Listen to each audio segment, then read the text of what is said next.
Well, good afternoon. So I think we still have some transitioning happening in the hallway, but I also know we are getting close to the final plenary session, the keynote session of the day today. So I would like to get started. So hopefully you're in the right room. This is toward dynamic safeguarding the future of tech platform safety.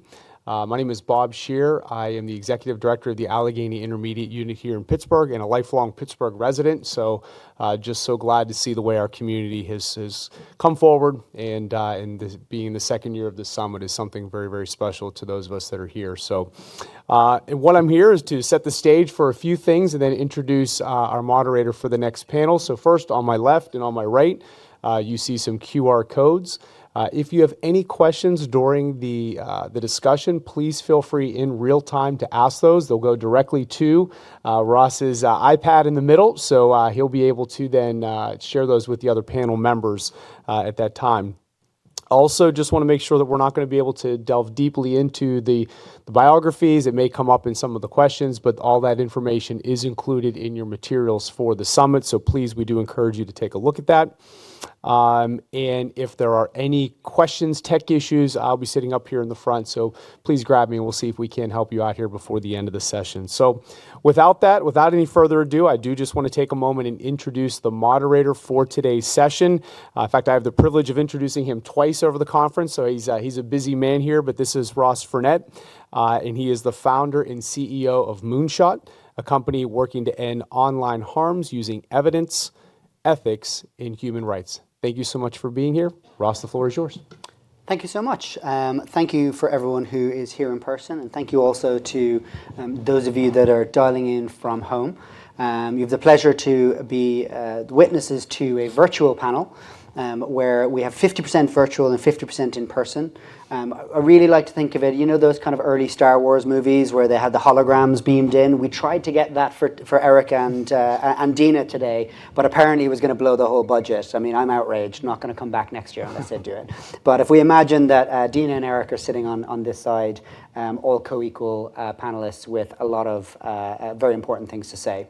So what we're going to do is just very quickly get people to introduce themselves, so say what their name is, the organization they work for, and give, you know, one or two sentences on what they do.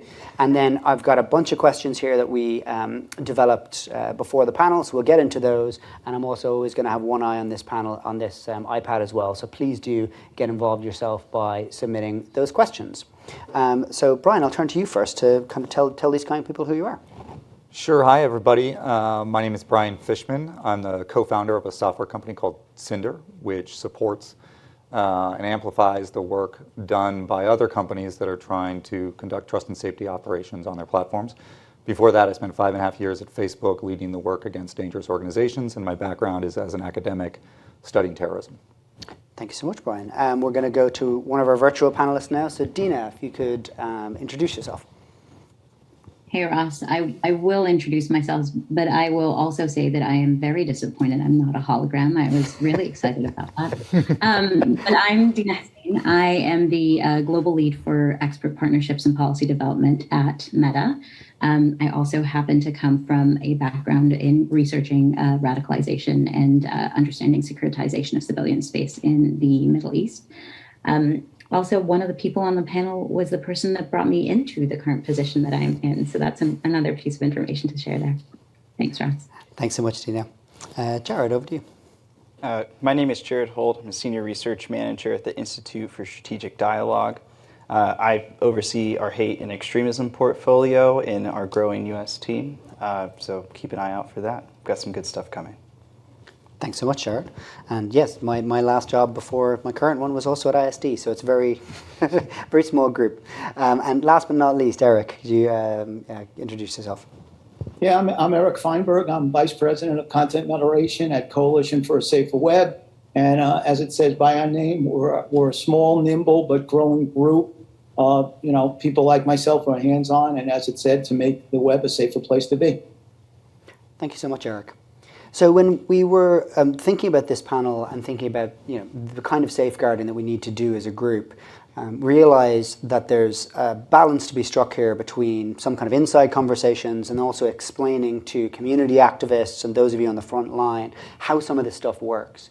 A lot of the time when we think about the panel's responsibilities, the suggestions are usually prefaced with, why don't you just? The complexities are something we're very lucky to have. Brian and Dina have worked inside the system here to take us through.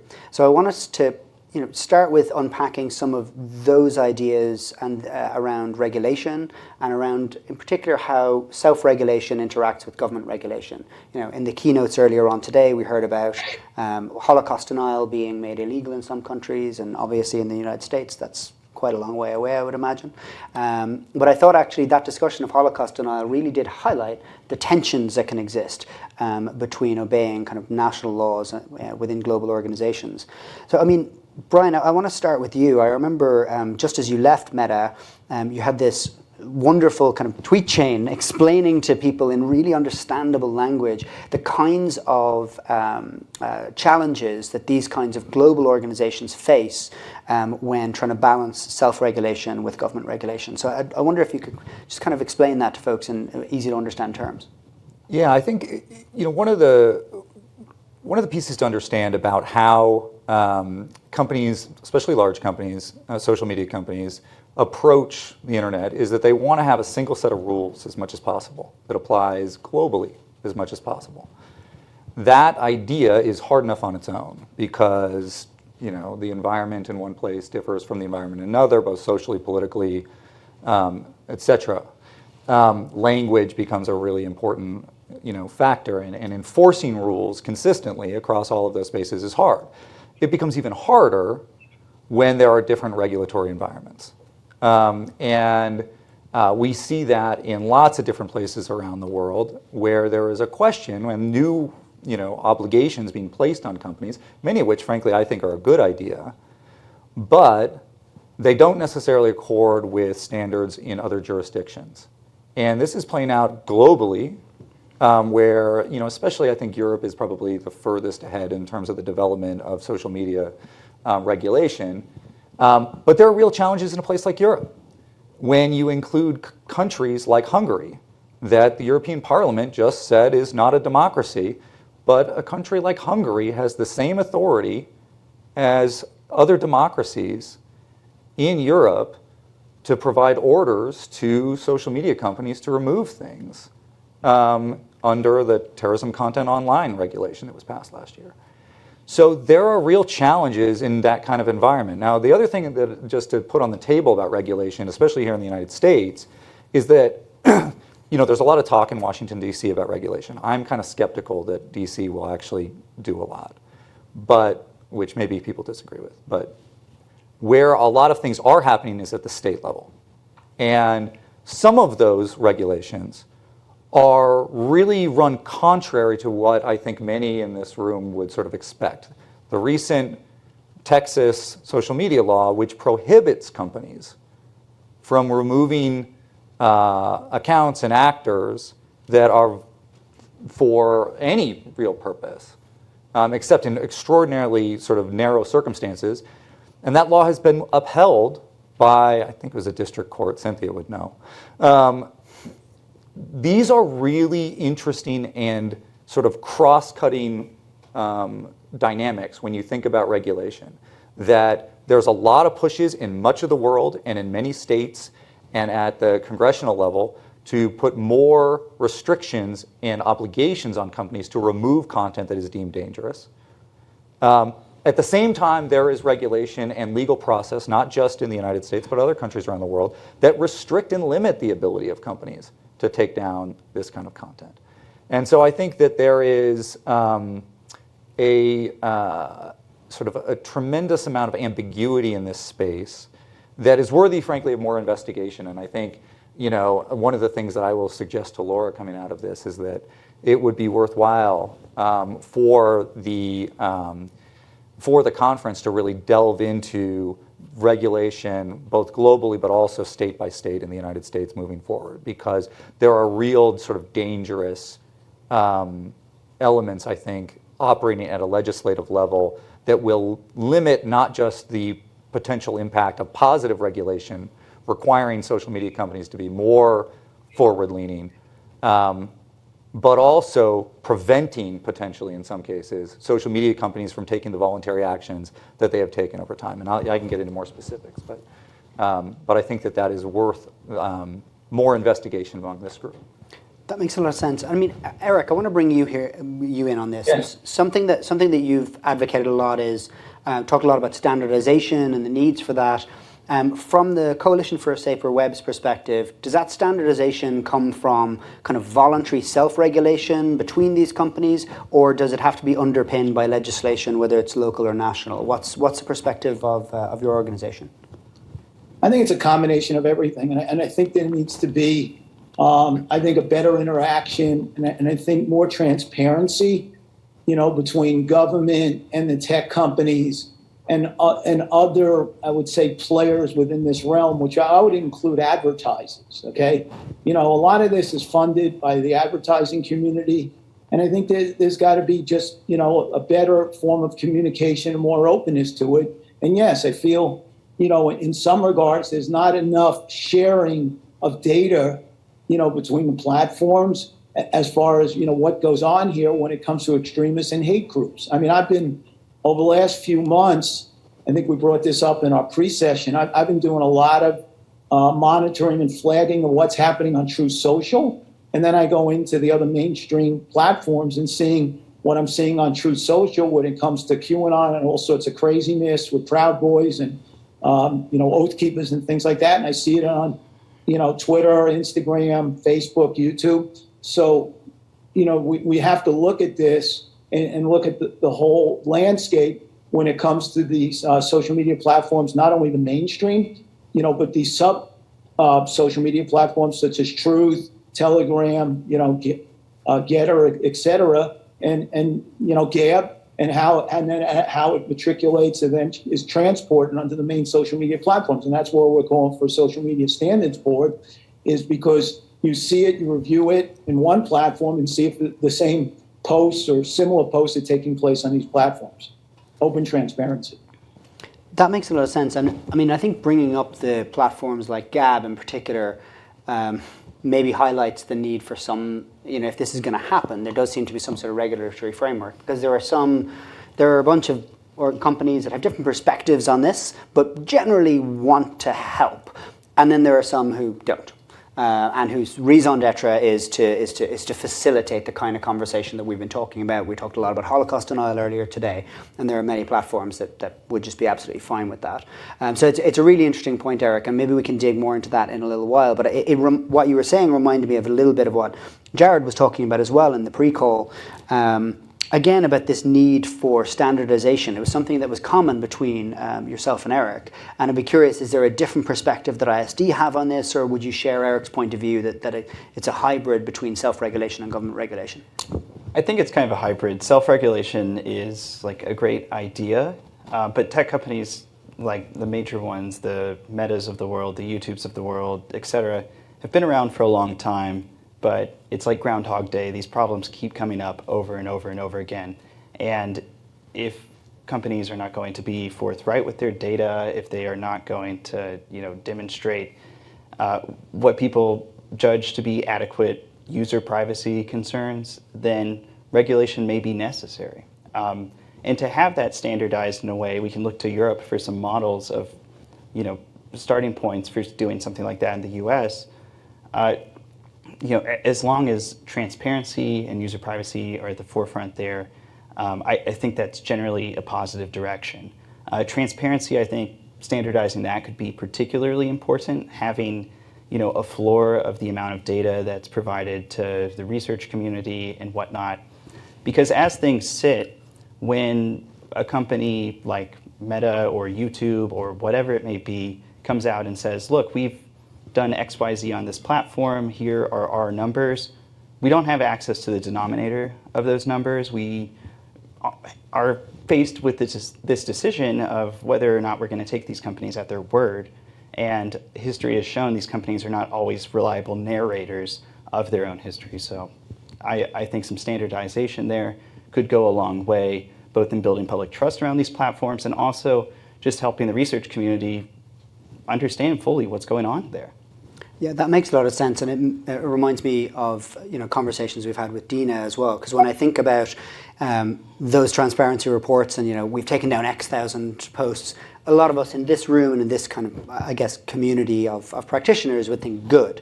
There are a whole bunch of people in just day-to-day life that get concerned when they see huge numbers of posts taken down. They get concerned when they hear things are being removed on a regular basis.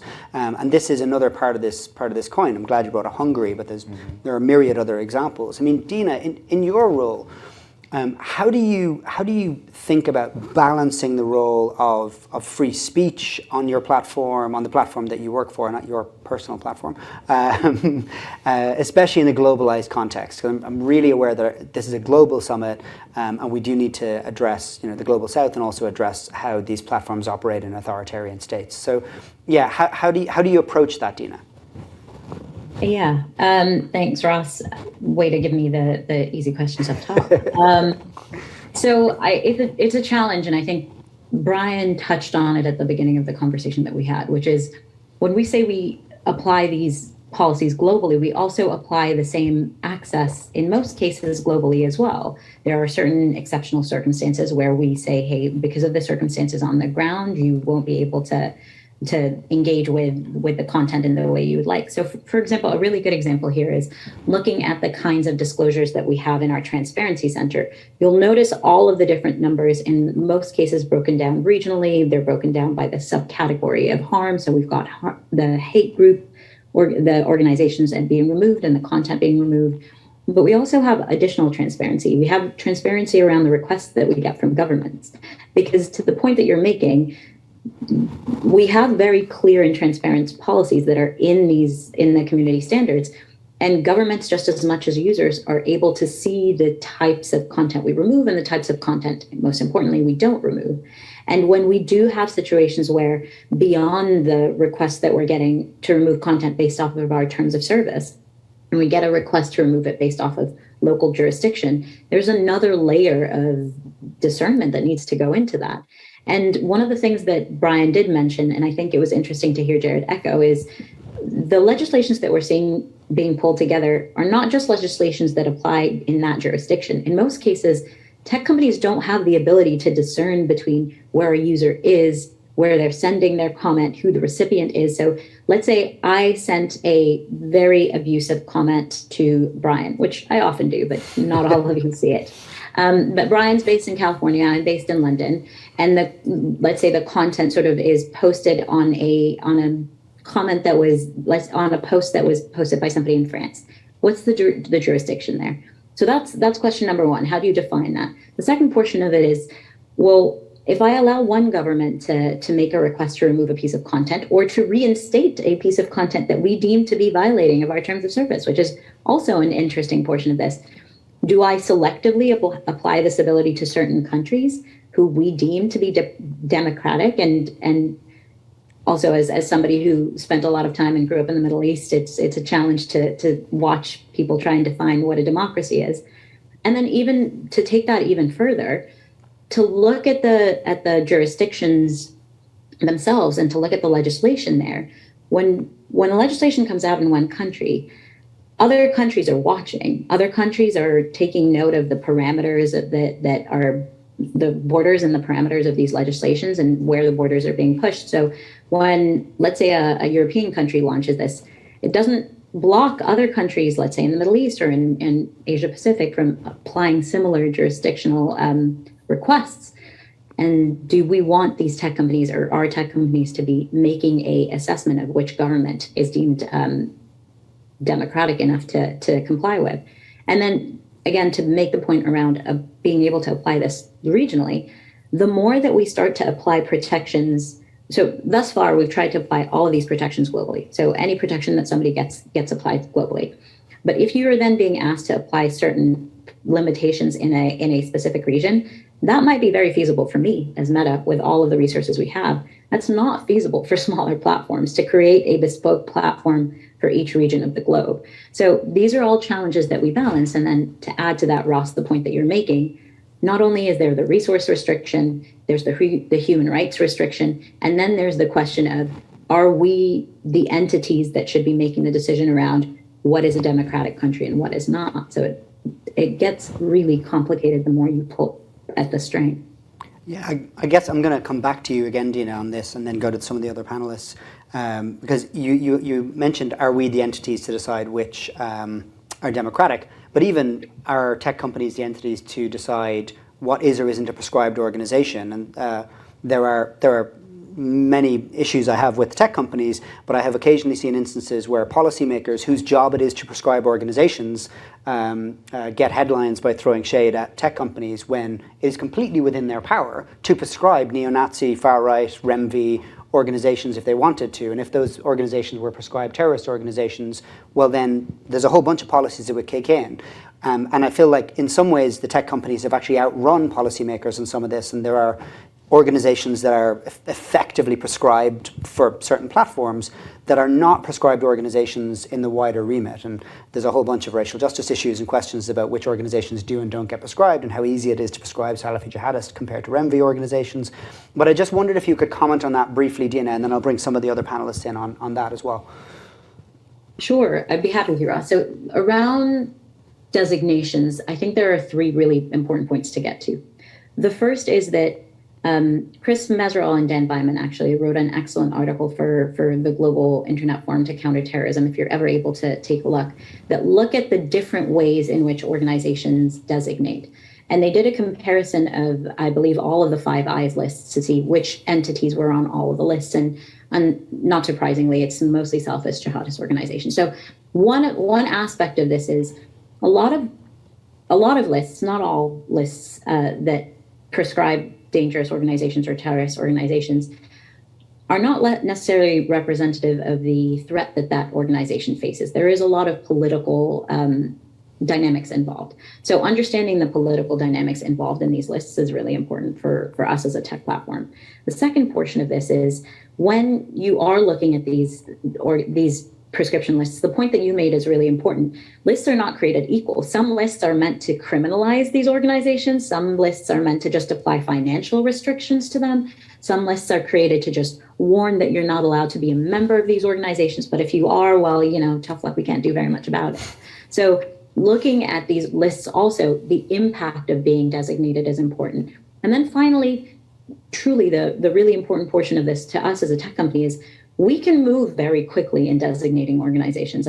Under many of the current restrictions, we're seeing some changes in the speed at which organizations can be designated, but we designated Combat 18 and others many years before they were put on any government's list. So the speed and agility at which we can move is an important factor here. Now there is an aspect, and I'll pull this one on myself. There is an aspect of transparency at play here. So I'll ask the question that I know is coming.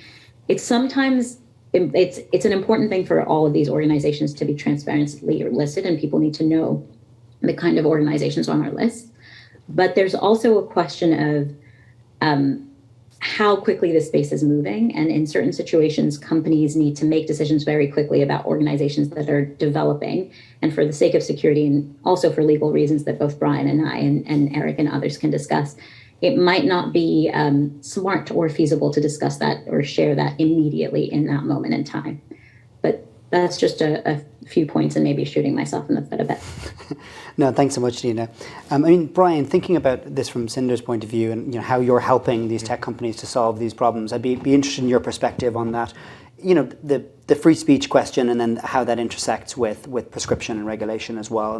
Some of the points that Dina was mentioning, you presumably would have dealt with a lot and are thinking about a lot given your current platform. Yeah, so I think one of the lessons that I took away from my time at Facebook, and that has been reinforced, working at a startup that is assisting other companies, is that oftentimes this sort of, the failures that we see publicly are oftentimes a function not of the policy is wrong or They just don't want to do it.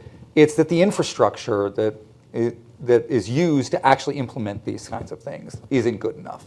You can't turn the ship fast enough. Because Dean is absolutely right. Companies can oftentimes move way faster than governments on these sorts of things. But that doesn't mean they can always move fast enough. As like Jared and other researchers here in the room, know, like these things, in these movements, change their language, change their symbols very, very quickly. Companies oftentimes, the experts in those companies understand that. But how do you propagate that out to a very large system that is actually how you take things down, actually how you investigate a network that is a real world threat? And Facebook, I think, undoubtedly, in my mind, has the best of those tools, and which I think is probably strange for some folks to hear because Facebook's getting so much heat. Much of it is warranted, some of it is not. But many companies really are using systems that you would be shocked are actually in use.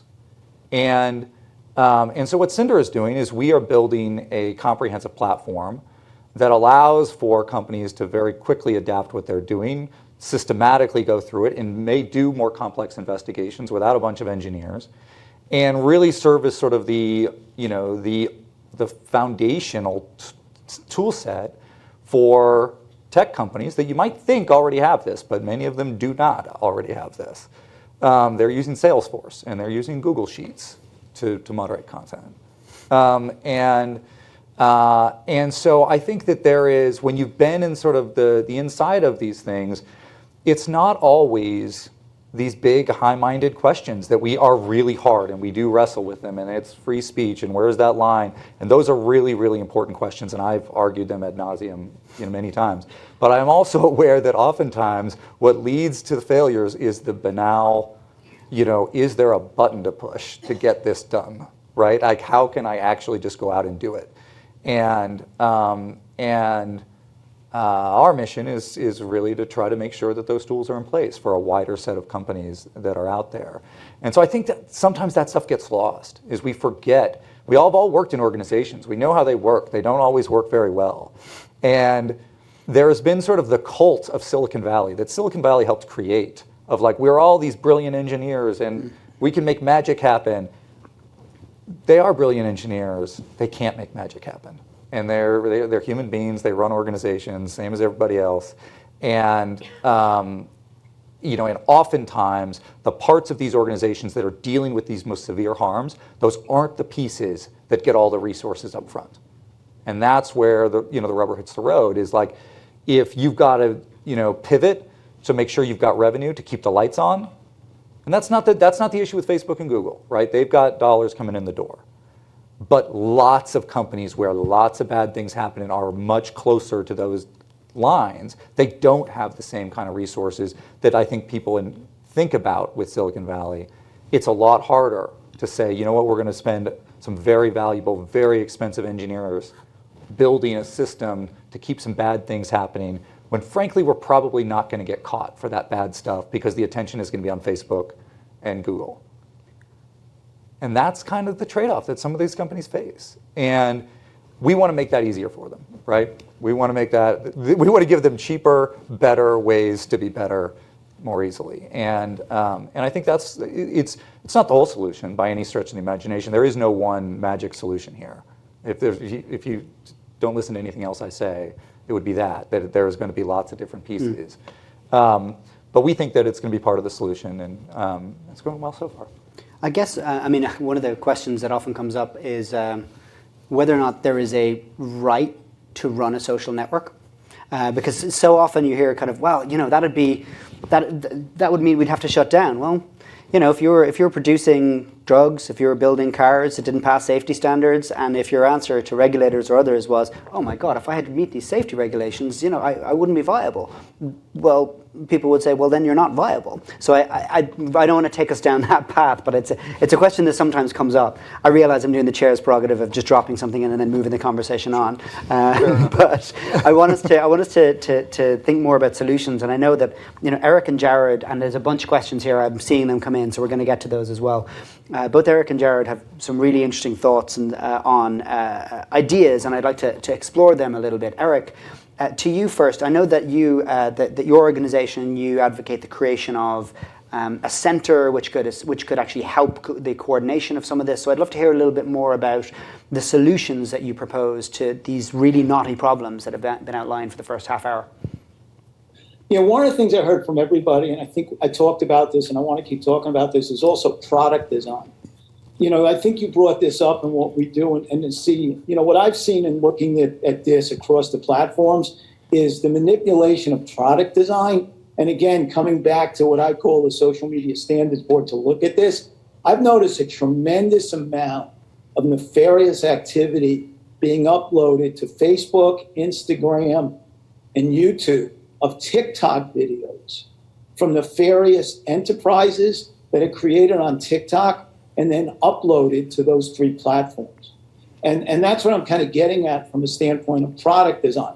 Product design played a big part in the Christchurch attack when it was able to broadcast that attack in real time, which also resulted in the Christchurch call, which is now 3.5 years old.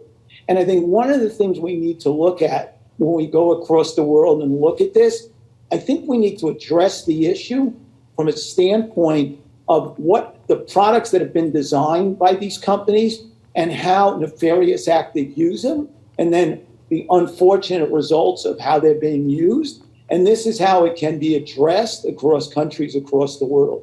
Just like certain airplanes are not allowed to fly into certain airspaces around the world, maybe we need to look at it in every part of these social media platforms. Product design maybe needs to be approved by individual governments around the world. Again, I come back to the Christchurch attack. I would be interested to hear the Hungarian government approving the models that. Yeah, so actually, Eric, let me let you respond to that, because this is how do you have government approval for product design when there are governments out there, even governments that are in democratic clubs like the EU, like the Hungarian government, that are highly likely to misuse that? How do you square that circle?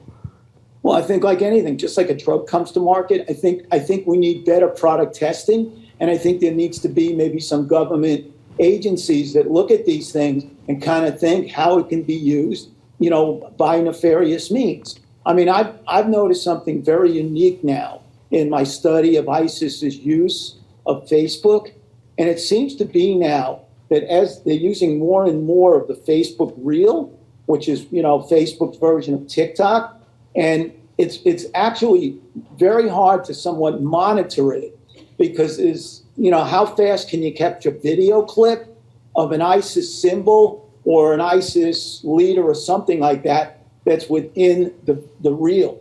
So this is what I mean about product design, the use of Facebook Top Story, which is Snapchat, by version. So this is what I mean is how the nefarious actors are able to take advantage of these kind of new product design, and how people like myself who kind of monitor, flag, the researches and being able to keep up with it, and how these nefarious actors are able to use and manipulate these things. Yeah, that makes a lot of sense. Jared, I want to turn to you and give you kind of an easy one, then a hard one, which is, I know ISD and you have interesting ideas as well about coordination and how that could be done. But I'd love you also to think about, to hear your thoughts on how do we avoid the proliferation of coordinating bodies? Because every time something happens, we end up with, we should all get together and have a body where we talk about this. And that can happen again and again and again. So I'd love your thoughts on, again, ISD's perspective about how these problems should be solved and how coordination should happen, but also how we avoid the proliferation of standards. So, yeah, just an easy question. Yeah, really easy stuff here. So transparency, of course, I'll go back to that as the first element of it. If we're going to talk about regulation, if we're going to talk about what tech companies should do, first we have to know what the hell is going on. And right now we don't have a comprehensive picture, and that's just the fact of the matter. I am working with cool tools like CrowdTangle, which is what Facebook gives me. I am, going through API keys, which is what they give me, reading reports, which is what they give me. But as far as fact-checking that, coming to my own assessment, and then opening that up to the public for any form of accountability, let alone the government, for regulators who might have to think about what they want to do with whatever problems, whatever is working, what isn't working, it's kind of not impossible, but a very difficult starting point to work from. And then as to the question for proliferation of, everything coming together in these committees and kind of circling around, I do think there needs to be kind of a centralization of these efforts. And it's kind of what Eric has been talking about with that standard setting, right? But part of the concern that's built into that is that a few platforms in particular have captured so much audience, so much attention and capital on the internet with business models that are fundamentally designed to exploit our attention and extract data from us, that when they do all huddle together, it creates a very powerful room that can be really scary for people to think about. So having transparency not only into what is happening on the platforms, but when those things come together, how are those decisions being made? Who is calling the shots in the room? I think is also a crucial part of that. That actually intersects with one of the questions that's come in, and maybe you've just answered this actually, which is beyond publishing pure numbers, what actionable insights might come from transparency reports published by tech companies? So are there actionable insights that you're not seeing that you would like to see? Well, raw numbers is a big thing. I would argue it's maybe the thing is having the numbers. This questioner thinks beyond numbers, so you gotta go beyond it. Yeah, beyond numbers. Policy formation alterations, there's already a lot of platforms have a degree of transparency into that when there are changes to platforms, or to the policies, I mean. I would also add that sort of the scope of that data is maybe included. I think a lot is happening increasingly on like peer-to-peer messaging networks, which we have like no insight into. So there's the data element, but then there's also expanding the scope into what that data even includes. Additionally, I think that we should expect companies at the size that they're at to make moral judgments. I think it's really popular to think they want to be these arbiters of free speech, and how consistent they are on that varies wildly depending where you are on the globe. But it's even just that idea of free speech is a moral judgment. It is a democratic value. And I don't think at the size that these companies are, we should expect them to be totally neutral, even if it's just the most basic question of what kind of presence do you want to be in the world? What kind of, you have this tremendous set of tools that can influence humanity. Can you make moral judgments, even if they're just very basic ones, and commit to them and express them through consistent policy enforcement, consistent transparency and accountability to live to that? Or are there accountability mechanisms that we can use to hold you accountable when you don't? That makes sense. I have 17 questions already, so we're definitely not going to get through all of them, but I'm just going to select the ones that I think might stir some more interesting conversations. One, and I'm going to start with you, Brian, because you're a former Meta folk, and then Dina, I'll let you weigh in because I don't want to get you in trouble. But can the Meta folks talk more about the? Sorry, Dina. I said Meta folk is a new one, Ross. Yeah. So can the Meta folks talk more about the break glass plan used in the 2020 elections? Yeah. I don't know, Brian, if you're freer to talk about that than Dina is, or if you'd rather pass it to Dina. I'm not sure. I probably am freer to talk about that than Dina. Maybe just for people that don't know what it is. Yeah. So I think what I can't use the word Meta. The word what Facebook did.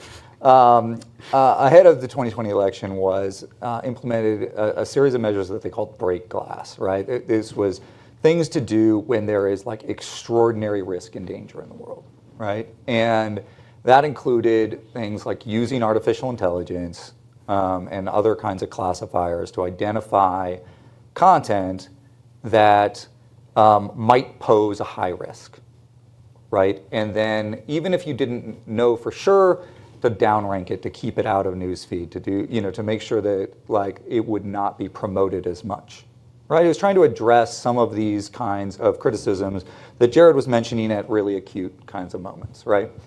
And and those things, were operated for a while, and then they were, or many of them at least, were turned off, ahead of January 6th, and this has been a source of criticism of Facebook's decision making. And And I think it's totally fair to go back and question that decision. But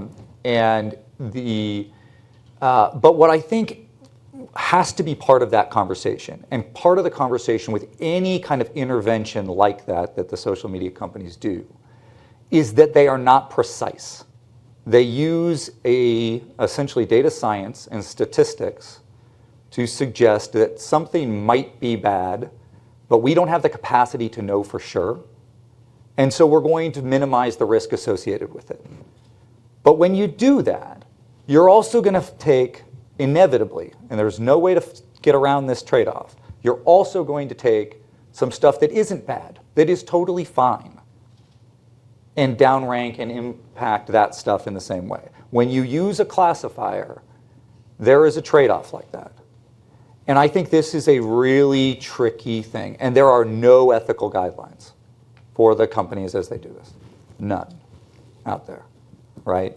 And this is another place where I think the conference and smart people that should be in civil society and companies with government watching, but probably not having a say, could do some good by setting some basic standards. So if you are 80% sure that something's bad, normally it's okay to take some action on it. But if you're in a very high risk moment, like between a very highly contested election and the inauguration of a new president, that maybe you drop that and you only need to be 60% confident or something like that. Laying out those conditions and making the hard choices, because this is something that I would say that platforms get frustrated about, and they're right about this, is that they have to choose a number. They don't get to say, well, you should lower it a little bit. They have to pick a number, and that means they have to say, we're going to do this when we're 60% confident, and that means 40% of the time we're going to be wrong. And that's a place where if we want to make progress and get better transparency there, we have to share the responsibility for that ethical choice with the platforms. And I actually think we might be able to get them to come to the table on that. But we're going to have to share and own up, and civil society is going to have to pick numbers and say, we are willing to be wrong 30% of the time or 40% of the time during these conditions. Because right now we get to all talk, and they have to decide in a hard room that they're going to censor a lot of people that have done absolutely nothing wrong. That's part of the choice they have to make. Now, and I will say that I disagreed with some of the decisions that Facebook made between the election and January 6th. But at the same time, they faced a really difficult choice there that I don't think is widely understood in the wider discourse around these kinds of decisions, and nobody else has any moral responsibility when they have, like they do when they make that choice. And what I would like to see is let's share that moral responsibility with them. Let's help them make those standards. Let's draw some ethical lines and get really granular. And maybe we can help drive and help those companies make those decisions, but it means we're going to share some of the responsibility for the negative consequences. And are we all really willing to do that? Because it means we don't get to yell at them quite as vociferously. And it is worth mentioning as well that these kinds of systems are not just gained by authoritarian regimes; they're also gained by extremist movements. Oh, absolutely. During the height of the kind of ISIS entity, we were working with a bunch of Syrian organizations that were being targeted by, at the time, al-Nusra, who were mass reporting anti-Al-Qaeda, anti-al-Nusra material, and that material was getting taken down. Yeah. So when these systems become more responsive, they can be weaponized not just by states but also by extremist movements. Yeah. Dina, I'm not sure if you have something to add on the break glass moment, because I'm conscious we have more stuff, but I really want to bring you in if you're able to say more. So I think specifically on the break glass measures, there are 2 points that Brian made that I think are very articulate and very well pointed out. Number one, the points around moral judgment making that both Jared and Brian mentioned are currently attached to certain entities, right? The tech platforms make these decisions. It falls upon them to then carry the burden of what the result is. The reality is different, though, because the impact is so vast and so large that societally we all are implicated in some way, shape, or form. And so the point that Brian's making might alleviate some of that burden that then allows us to maneuver a little bit more in that space. So that's number one. The second portion of this, and it's very practical, because I think the critique that Brian presented is really holistic. The only thing that I will add is from a practical perspective. The example I give is it's always a triangle. You're always looking at scale, speed, and accuracy. And if we want platforms to remove content at scale very quickly, accuracy is what sort of is going to be toned down a little. If you want to be very accurate and you want to apply it at a large scale, the speed will slow down immensely. And so when we're making decisions around break glass measures, the point that Brian was making, I want to be very clear, it's not purposeful. It's just that is the equation at play when you're working on content at this scale and in the massive way that we were looking at that point in time. That makes a lot of sense. There's so many good questions here. We're not going to be able to get to all of them. There's now 20, so I think we might be able to do one or two more. Eric, I want to bring you in on one of these questions, because when you often advocate shared standards, and you mentioned influencers earlier. So there's a question here specifically about that, saying, I heard a lot about groups, but increasingly I see radical right influencers as being the biggest driving force of harm on major platforms, libs of TikTok, etc. What policies can be made to slow the rise of these figures who exploit social media platforms and harm people for personal gain? And Eric, in particular, I'd love to view that through the lens of what your group advocates and the kind of shared standards that you want to establish across these organizations. Well, I think Brian and I had this conversation a few years ago. And I think one of the things I'm listening to Brian, what it is that we rely on too much on engineering and not enough on the combination of human intelligence with engineering. And I'll give you an example of something on, other platforms I saw. QAnon, I guess the QAnon, what I want to call it, hashtag or their, what's the word I'm looking, branding is where we go one, we go all, okay, with an A. And I started finding on other platforms how they're replacing the A with the ampersand to get around, that kind of, the engineering can't pick it up. So it took a human eye to see that, okay? He said, I saw it, that's what they're doing. So the question becomes now, and then I went to other platforms, including, some of the meta platforms, and I saw that too. Where we go one, we go ampersand. Instead of the A, it's the ampersand. Now the question becomes, I'm seeing this. So who do I tell, and how do I alert everybody and say, okay, this is how QAnon is getting around, the spreading, QAnon, misinformation or the cult, whatever, is that the engineering of the AI can pick up the A, but is not picking up the ampersand. And this is what I mean, that if we had a standardization and I could put it out and say to be on the lookout for this kind of, covert QAnon, distribution, because that's how it's being spread. And then when you take it, you see all the QAnon, all sorts of, memes or graphics with it. So that's what I mean with a standardization. And that's a human eyeball. No way the engineer would pick it up. But if there was a way the human being could integrate with the engineering or a place to go, you can actually write then some kind of code to block it. I call that anticipatory intelligence, because you're anticipating now how QAnon is getting around the AI by, replacing the A with the ampersand. Yeah, no, absolutely. And there's no doubt, I think, that we need to see a fusion of that kind of expertise with, machine learning and artificial intelligence as well. I'm sure, Brian's company and Moonshot does this, and Eric, you do that. I know ISD do the same thing. So I do think we're moving towards that, but it's absolutely essential that we do, Eric. It makes, total sense.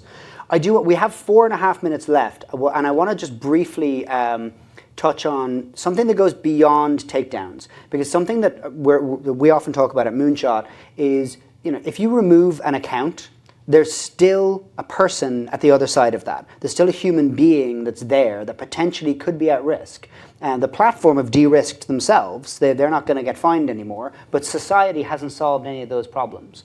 So I do want to think as well about some of these mechanisms that we can use to go beyond takedowns. And I know, Dina, you've had some really interesting thoughts and mechanisms that you've been kind of experimenting with internally inside Meta. And then I'm aware that, ISD do amazing work. I'd love to hear from Eric as well. But really briefly, Dina, it'd be great if you can talk about things that go beyond just pure takedowns, because we've been very focused on removal here. And there's so much more we can be doing. Yeah. So I think this is an excellent question, and it actually, in my mind, has taken up a good chunk of the work that I'm doing with my teams around policy building. And it started really while Brian was with Meta, and while others were being brought in that have expertise like ours, who come from backgrounds that are, we all worked as analysts before we joined, and to Eric's point, that human expertise portion of things. And we looked at the dynamic of content removals, and we thought, okay, this worked for a while. This worked when content was the main abusive vector, but this is no longer the case. So moving into an area where we're also taking into account behavior became really important for all of us. And we started to develop something called the Strategic Network Disruption Protocol. And this was where we looked at content, understood the indicators of the content, but then went beyond that to understand the humans and the operations behind that, and see, well, if you already know that content's going to be removed, what are the behavioral actions you're taking that are trying to bypass our systems, recruit, coordinate, facilitate funding, where you're not actually posting a post that says, hey, click on this fundraising tool and send money to ISIS. You're actually saying, hey, if you want to do this, here's the link to another platform that might not be as well moderated. Let's chat here. Send me a photo of your ID so I can make sure I know who you are, or pledge in front of everybody so we can tell. And so we started to look at what this would look like. And so we developed a set of policies and a protocol that looks at identifying the entirety of the network, even if the violation is not content, blacking out the entirety of that network. And that does three things for us. It allows us to, number one, send a very clear message that you have no space on our platform. Number two, it allows us to really cripple this network because it becomes very difficult for them to reconstitute. When you remove the ability to connect again to that built-in network, it becomes a lot harder. And then the final thing that it allows us to do is it allows us to see how the entity in the network reacts and responds, because it then allows us to learn, well, if we just remove content, it does this to the network. But what if we then apply other limitations? What if we look at, you're not allowed to create events for this amount of time, or you're not allowed to message a mass number of people for this amount of time. And so looking exactly to your point, Ross, beyond the vector of content and beyond the vector of just removal to really identify behaviors, networks, and content, and contingency methods that go beyond content has become a focal point of the work that my team's doing now. Yeah, absolutely. And I'm just going to kind of maybe close on some thoughts on that as well. Something we've been looking at as an organization is looking at the cross-platform effects. So, you know, when you take somebody off Facebook, what are they then doing on Gab? Are you making that? Are you just cleaning up Facebook's platform and actually making society have a worse problem because this person gets more extreme and is more likely to engage in that? And if that's the effect of some of those takedowns, then I think maybe we need to think again. This is not to let social media companies off the hook. It's to start thinking in a smarter way about what exactly safeguarding means, not just pushing down content which is harmful, but maybe amplifying content which is helpful. And that doesn't have to be counter messaging, that can be self-help content, that could be a whole range of other things that have proven to be effective for conspiracy narratives and extremists. So I would encourage everyone in the room to keep social media companies' feet to the fire. By all means, they're some of the richest, most powerful companies in the world. But also, let's make sure that we don't let them off the hook with just takedowns. Because once that person is off Facebook's platform, Twitter's platform, whatever, they're no longer their problem. But they're still our problem as a society. So as a society, we need to think about the ethical questions Brian was talking about. We need to think about the structural questions that Jared and Eric were talking about. But we also need to think really deeply about the kind of thing that Dina and her team are leading and many other organizations are leading about what safeguarding looks like in 2022 and how we make our society safer, not just these platforms safer. I want to thank all my fellow panelists for all their contributions. I want to thank the organizers for everything they've done today. And I want to reassure Eric and Dina that next year there will be holograms or there will be no panel at all. So thank you all very much.